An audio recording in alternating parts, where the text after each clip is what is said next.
Pak Rektor, selamat siang Pak Dekan, selamat siang rekan-rekan narasumber semua. Terima kasih untuk kesempatan saya bisa menyampaikan sedikit materi tentang desain sosial. Yang akan saya bawakan hari ini adalah tentang proses pendampingan arsitektur. Masih dalam perjalanan terus-menerus kita mencari bagaimana peran arsitektur bisa membantu masyarakat yang lebih luas dibanding hanya sekedar klien-klien yang standar begitu ya, menuju kepada kesejahteraan bersama. Nah, sejahtera dalam konteks luas ya, aman, sentosa dan makmur, selamat, lepas dari segala macam gangguan. Aman artinya tentram, tidak merasa takut atau khawatir, sentosa bebas dari segala kesukaran, makmur juga serba berkecukupan, juga termasuk faktor ekonomi ya, tapi ekonomi bukan satu-satunya yang kita harapkan bisa didapatkan oleh masyarakat ya. Nah, kondisi kita saat ini, zaman kita menghadapi tantangan yang besar di zaman kapitalisme begitu. Bahkan banyak ilmuwan sudah mengatakan jangan-jangan kapitalisme inilah yang membuat bumi kita menjadi lebih cepat rusak begitu, karena eksploitasi sumber daya alam untuk keuntungan segelintir orang begitu ya, yang membuat bumi semakin panas begitu ya. Dan inilah kondisi ketimpangan ekonomi yang terjadi juga di Indonesia. Kita harus melihat kenyataan ini, walaupun pertumbuhan ekonomi disebut-sebut terus berjalan, tetapi persoalannya adalah pertumbuhannya hanya dinikmati oleh segelintir orang saja. 10% orang terkaya di Indonesia menguasai 77% kekayaan nasional. Sementara yang di puncak 1% itu hampir 50% ya, mendekati 50% ya, 49% kekayaan nasional. Tetapi 40% penduduk yang termiskin di Indonesia hanya kebagian 1,4% kekayaan nasional. Di dalam kepemilikan lahan, kepemilikan tanah, ini lebih timpang lagi datanya. 0,2% orang terkaya di Indonesia, 0,2 menguasai 74% lahan di seluruh Indonesia. Sementara sisanya hampir 99,8% itu cuma kebagian 26% lahan. Mengapa ini semua terjadi? Ada dugaan kuat bahwa sistem ekonomi kapitalisme dan Indonesia pernah diukur menurut The Economist tahun 2016 menjadi peringkat ke-7 dari kapitalisme kroni, yaitu sistem kapitalisme suatu negara yang dibangun berdasarkan kedekatan para pengusaha dengan penguasa. Apakah benar? Kita lihat contoh kasus. Saya mencoba untuk mengurutkan berita secara kronologis begitu dari 2015 sampai 2018 tentang apa yang dilakukan pemerintah dengan apa yang dilakukan dan diminta oleh masyarakat di dalam satu lokasi di Gunung Kidul ya. 2015 investor terus serbu Gunung Kidul. Lalu warga Gunung Kidul minta tanahnya dilindungi dari incaran investor. Jelas sekali warga masyarakat khawatir tanahnya dikuasai oleh investor ya. Jawabannya apa? Pemkab Gunung Kidul undang investor bangun hotel. Jadi jawabannya tetap saja mengutamakan investor daripada kebutuhan dan kesejahteraan masyarakat. Di Gunung Kidul investasi membabi buta, sudah datang para investor tahun 2017. Gunung pun dibeli investor. Warga sebut 2018 kawasan wisata di Gunung Kidul dikuasai oleh investor. Kemudian jawaban pemerintah lagi-lagi Gunung Kidul perbaiki infrastruktur untuk gait investasi. Jadi pemerintah mendorong pertumbuhan ekonomi dari pariwisata melalui pintu investasi. Tetapi pertanyaannya adalah apakah masyarakat sejahtera? Masyarakat lokal yang juga sebetulnya adalah pemilik lokasi dari tempat-tempat potensi pariwisata yang dibangun itu tadi. Beberapa upaya yang kami lakukan dalam pendampingan arsitektur buat masyarakat, misalnya merajut bambu 1000 candi tahun 2012, kita melakukan gotong royong gelar seni budaya sepanjang Sumbu Candi Pawon sampai Candi Borobudur begitu ya. Dan ini adalah kerja kolosal begitu, kerjasama sekitar 300 mahasiswa dan arsitek muda dengan beberapa dosennya dari Jakarta sampai Malang begitu, sampai Bali begitu. Secara bergiliran dalam kloter-kloter bergotong royong datang bergantian untuk mengerjakan berbagai jenis pekerjaan konstruksi ya, dari pengawetan, penyiapan elemen konstruksi sampai pemasangan konstruksi yang semuanya berfokus kepada material bambu yang mudah didapat dan bisa dikerjakan bersama-sama. Ini merupakan kerja gotong royong untuk membuka jalan bagi masyarakat bisa kembali guyup, bisa kembali bekerja sama melihat potensi alam mereka yaitu bambu dan menjadi sumber kegiatan untuk pengembangan seni budaya lokal. Salah satu yang sempat kami kerjakan adalah membuat balai ajar desa di Tegal Arum di Borobudur. Cukup ironis, Borobudur sebagai satu situs heritage dan sangat terkenal di seluruh dunia, tetapi desa-desa yang ada di sekitarnya tergolong desa yang paling miskin di Indonesia begitu ya. Dan salah satunya desa Tegal Arum ini. Jadi kami ingin membuat salah satu fungsi balai bersama warga untuk aktivitas warga multifungsi dan terutama dilakukan untuk kegiatan-kegiatan budaya pitutur yang selama ini sudah mulai hilang di masyarakat dan kembali dihidupkan kembali. Ruang komunitas warga untuk belajar seni budaya lokal. Ini proses bagaimana desainnya melihat kondisi existing dengan pepohonan yang kami gunakan sebagai struktur utama dan kemudian fungsi-fungsi ruang yang ada di sana mengelilingi dari pepohonan yang ada dan membuat balai ajar secara bergotong royong begitu ya. Mahasiswa bergotong royong untuk mengkonstruksi, mengawetkan bambu, membuat konstruksinya, dan pada hari Minggu ketika para warga tidak bekerja di ladang atau di sawah begitu, mereka juga ikut bersama-sama bergotong royong untuk membangun balai ajar ini ya. Kira-kira hasilnya seperti itu. Jadi ada panggung di pohon yang sebelah kanan dan ada balai serbaguna di sebelah kiri yang di bawah berbagai jenis pohon termasuk pohon kelapa. Karena itu ada rangkaian bambu yang dipakai di atas atap untuk menahan kalau sampai pohon kelapa itu jatuh begitu ya, tidak kena atap begitu. Ini beberapa ilustrasi daripada bangunannya. Namun memang evaluasi saya tepatnya setelah ini semua terjadi sempat digunakan berkali-kali, tetapi memang dalam kondisi keterbatasan masyarakat perlu dipikirkan ulang bagaimana keberlanjutan daripada fasilitas seperti ini ya, karena kurangnya biaya perawatan dan perbaikan dari warga yang mayoritas berpenghasilan rendah, maka pada akhirnya gedung ini pun bersifat sementara, jadi tidak bertahan cukup lama karena tidak ada dukungan dana yang terus-menerus untuk bisa memperbaiki ataupun merawat daripada bangunannya begitu. Sehingga kegiatan-kegiatan sosial yang kita lakukan barangkali perlu dipikirkan apakah perlu juga memikirkan keberlanjutan faktor ekonominya. Atau lebih dulu barangkali membangun fungsi-fungsi yang bernilai ekonomi bagi warga, baru kemudian membangun fasilitas-fasilitas yang bisa mereka biayai sendiri secara gotong royong untuk bisa secara berlanjut bisa digunakan secara bersama-sama begitu ya. Itu hal-hal yang saya kira juga perlu kita pikirkan. Yang kemudian yang kedua adalah kami mencoba untuk membuat dapur komunitas di Dusun Mendira di Jombang, Jawa Timur tahun 2016. Jadi ada 2 lembaga yang mendampingi kelompok perempuan di Desa Mendira yang menyewa tanah desa untuk menjadi kebun organik dan menanam kembali tanaman pangan liar yang sudah mulai dilupakan oleh masyarakatnya, kemudian diidentifikasi kembali, ditanam kembali, dibudidayakan, untuk kemudian mereka mengembangkan fungsi-fungsi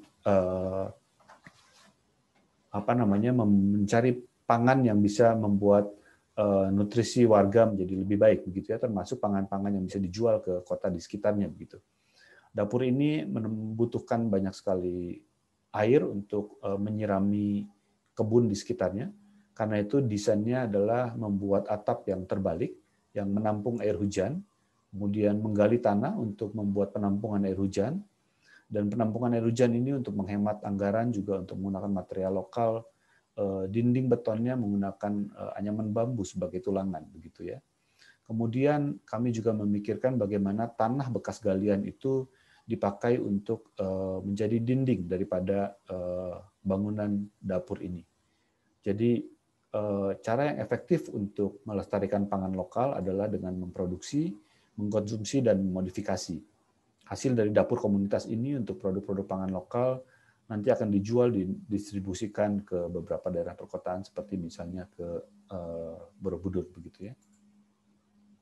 Ini proses masyarakat yang diperkenalkan kembali akan bambu mereka punya banyak sekali bambu di dusunnya, tetapi sudah melupakan bagaimana menggunakan bambu sebagai material yang penting, yang utama dalam bangunan mereka. Jadi masyarakat diajak untuk mengidentifikasi bambu yang cukup tua untuk dipakai, mengawetkan dengan menggunakan larutan garam borat begitu untuk menjadi pengawetan bambunya menjadi bambu awet, dan mulai mengkonstruksi bersama-sama dengan tukang lokal, membuat misalnya ini bak yang dipakai untuk menampung air hujan, kemudian mengkonstruksi bangunan dapurnya juga dengan konstruksi bambu. Tujuannya dengan menggunakan bambu ini adalah kita ingin mendekatkan kembali atau membangun hubungan interdependensi, saling bergantung antara masyarakat dengan potensi alam mereka, dengan budaya ketukangan mereka yang bisa berkembang kembali dengan bambu, dan diharapannya mereka bisa melihat bambu sebagai salah satu material yang bermanfaat untuk pengembangan desa mereka. Karena ketika membuat bangunan ini baru diketahui bahwa ternyata seumur hidup mereka sebagai tukang yang tinggal di desa Mendira ini tidak pernah mengkonstruksi dan membuat konstruksi bambu, padahal desa mereka punya banyak sekali bambu begitu. Jadi ini proses untuk memperkenalkan kembali potensi lokal dan membangun kembali hubungan bergantung antara alam dengan seni, dengan budaya dan arsitektur begitu ya. Ini maket sebagai bahasa komunikasi untuk mereka bisa membangun, dan juga beberapa ilustrasi desain. Proses kita mencari formula tanah lokal agar bisa dipakai untuk menjadi material dinding dengan mengurangi ketergantungan kepada semen misalnya begitu ya. Dan kemudian kita menemukan formulanya, dan ini bisa dikerjakan secara bergotong royong dengan bambu sebagai tulangan dan material tanah untuk mengisi dindingnya, termasuk juga mengajak relawan-relawan dari kota untuk bekerjasama memasang dinding tanah ini. Yang dalam tanah lokal di Mendira kita ketemu formulanya 2 tanah, 1 sekam padi, 1 jerami padi, dan 1 kotoran sapi dengan kapur begitu ya, untuk sebagai elemen perekat. Jadi prosesnya juga bisa dikerjakan secara bergotong royong dari anak-anak sampai masyarakat yang tidak punya keahlian ketukangan, tetapi karena menggunakan material yang sangat lokal dengan tanah ini bisa dikerjakan secara bersama-sama. Ini beberapa foto dari bangunan dapur komunitasnya.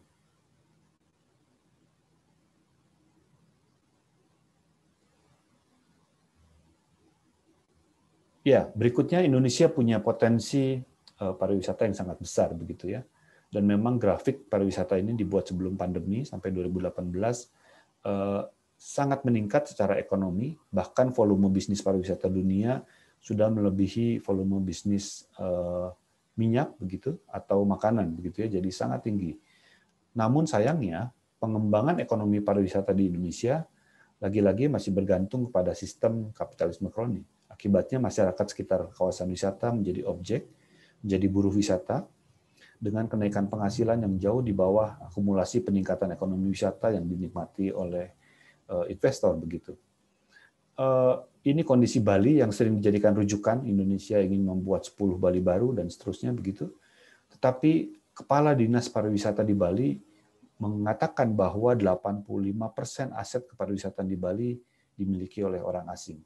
Kemarin saya baru dari Bali, bicara dengan masyarakat lokal, mereka mengatakan kalaupun tidak dibeli, tanah disewa 25 tahun, dan anaknya tidak bisa mendapatkan manfaat dari 25 tahun yang tanahnya disewa karena cukup lama begitu. Ketika anaknya membutuhkan, masih tetap disewa oleh investor, dan uangnya biasanya dalam jangka waktu kurang dari 5 tahun sudah habis begitu. Jadi masyarakat Bali banyak kehilangan tanah, banyak kehilangan, akhirnya juga tanahnya hilang dan uangnya juga tidak bisa berubah dan diakumulasi menjadi investasi yang lain begitu. Dan akhirnya sangat menyedihkan kondisinya begitu ya. Beberapa mereka yang bekerja di pariwisata sudah setahun lebih tidak bekerja sama sekali misalnya. Akademisi Udayana juga mengatakan bahwa Bali sudah terjebak dalam ekonomi kapitalis begitu. Dan sebelum pandemi ini memang kami Akanomat terus mencari cara bagaimana sebetulnya potensi yang besar di ekowisata ini bisa menjadi potensi untuk masyarakat lokal, bukan hanya bagi investor, tapi masyarakat sekitar tempat wisata bisa menjadi subjek. Karena itu kami mencari berbagai alternatif pengembangan fasilitas ekowisata yang terjangkau. Misalnya dalam rangka Bambu Biennale di Solo tahun 2016, kami membuat satu instalasi ekolodge atau penginapan sederhana yang kami namakan bulet ya, atau bilik bambu ulet begitu. Masa kecil saya sering melihat para penjual bilik bambu yang di foto sebelah kiri atas begitu berkeliling kota untuk menjajakan dinding bilik bambu ya. Bayangkan harga bilik bambu yang begitu murah, dia harus berjalan kaki begitu jauh dengan kemampuan yang mengangkat yang tidak terlalu banyak, tetapi dia sangat ulet berkeliling kota untuk mencari nafkah begitu. Ini menjadi simbol keuletan masyarakat untuk bertahan hidup di tengah-tengah sistem ekonomi yang tidak adil, kapitalisme begitu, yang menekan mereka, tetapi mereka terus berusaha, tidak kenal menyerah begitu untuk mencari cara bagaimana mencari nafkah begitu. Dan ini menjadi inspirasi bagi kami untuk membuat satu bangunan yang bentuknya seperti bilik bambu yang dijajakan keliling oleh para penjual bilik bambu, dan ini bisa menjadi model untuk pengembangan tempat penginapan yang sederhana yang bisa dikerjakan sendiri oleh masyarakat di berbagai tempat yang nantinya bisa menjadi semacam urban acupuncture di kota-kota atau di kampung-kampung wisata begitu ya.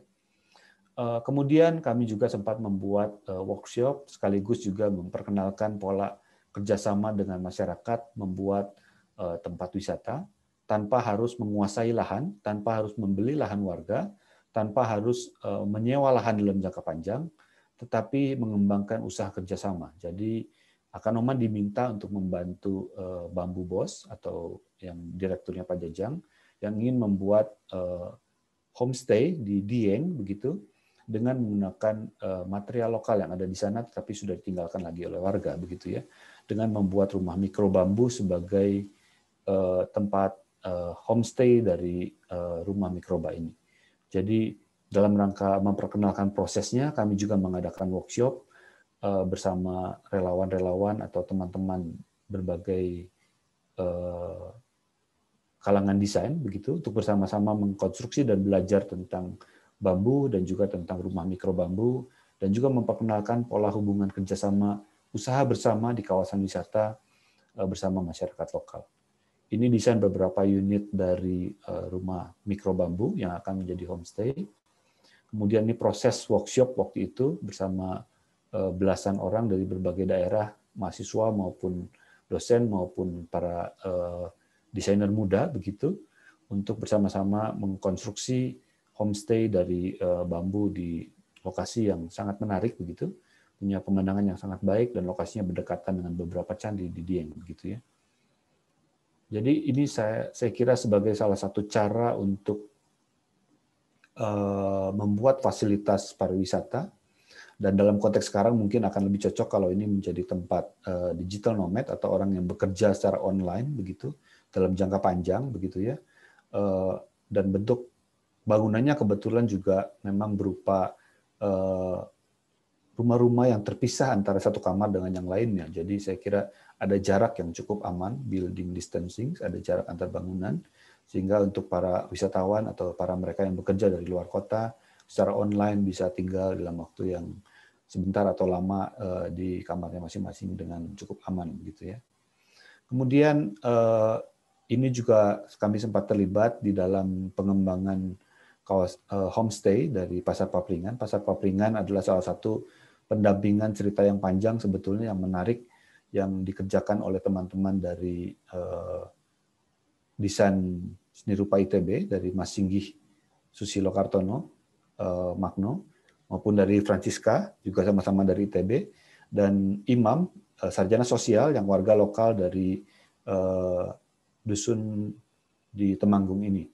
Jadi mereka mendampingi kebun bambu milik warga yang tadinya adalah tempat sampah desa karena tidak dirawat dengan baik, kemudian diubah menjadi pasar papringan, pasar bambu dengan menjual aneka, terutama adalah makanan-makanan lokal yang organik begitu, yang dikerjakan sendiri oleh masyarakat yang pada dasarnya adalah petani.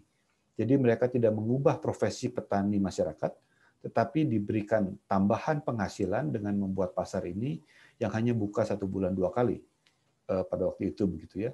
Dan sambutannya luar biasa begitu, walaupun di tengah dusun, tidak Temanggung bukan tempat pariwisata, tujuan pariwisata, tidak ada transportasi umum, harus masuk ke dalam desa, tetapi masyarakat lokal maupun para wisatawan dari berbagai kota, bahkan orang asing juga datang ke tempat ini. Waktu itu sebelum pandemi, sekali buka bisa datang sekitar 3.000 orang dalam waktu setengah hari ya, setiap hari Minggu ya. Jadi kalau 1 bulan 2 kali bisa 6.000 orang berkunjung ke sini. Karena cukup banyak pengunjungnya dan bukannya pagi hari, lokasinya masuk ke dalam, maka akhirnya juga fasilitas penginapan berkurang, tidak cukup begitu. Karena itu kami diajak beberapa arsitek oleh pengelola Pasar Papringan ini untuk merenovasi rumah-rumah warga yang bersedia untuk membuat kamar homestay daripada di rumahnya mereka.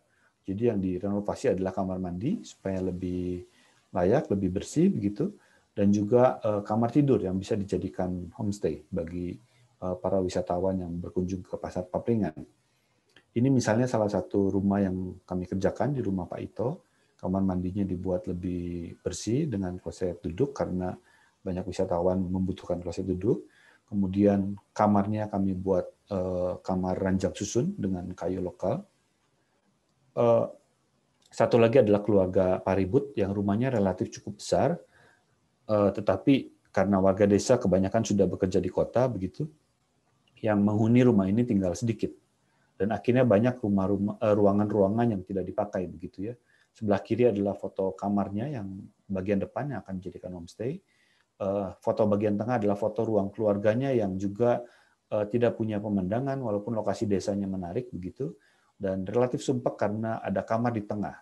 Kemudian kami mengusulkan kamar di tengah itu dibongkar untuk menjadi taman di tengah supaya menjadi suasana buat ruang keluarga Pak Ribut ini menjadi lebih menarik, dan juga buat tamu homestay juga menjadi lebih punya suasana ruang dalam yang menarik begitu ya. Ini kamar yang diubah dan disetujui Pak Ribut begitu karena memang sudah tidak digunakan, akhirnya menjadi taman kering di dalam rumah. Kita tambah pencahayaannya agar ventilasinya menjadi lebih baik. Dan yang menariknya adalah waktu itu kami mengusulkan kamar yang relatif besar sekitar 3 kali 3,5 meter. Kita lakukan pendekatan dengan kamar kapsul begitu. Jadi satu kamar ini bisa memuat 6 kamar kapsul yang cukup besar, yang kamarnya lebih kecil bisa memuat 4 kamar kapsul. Dan karena ini ada 6 di salah satu rumah kamar Paribut ini, maka walaupun ini ada di desa, tidak punya fasilitas yang mewah, tidak ada kamar mandi dalam begitu, cuman dindingnya dibersihkan, dicat putih, begitu juga plafonnya, bisa menghasilkan sekitar 1,2 juta rupiah per malam karena satu kamar kapsul waktu itu disewakan 200.000 per malam dengan mendapatkan makan pagi dan makan malam sederhana ala desa sesuai dengan apa yang dimasak oleh keluarga Paribut ya.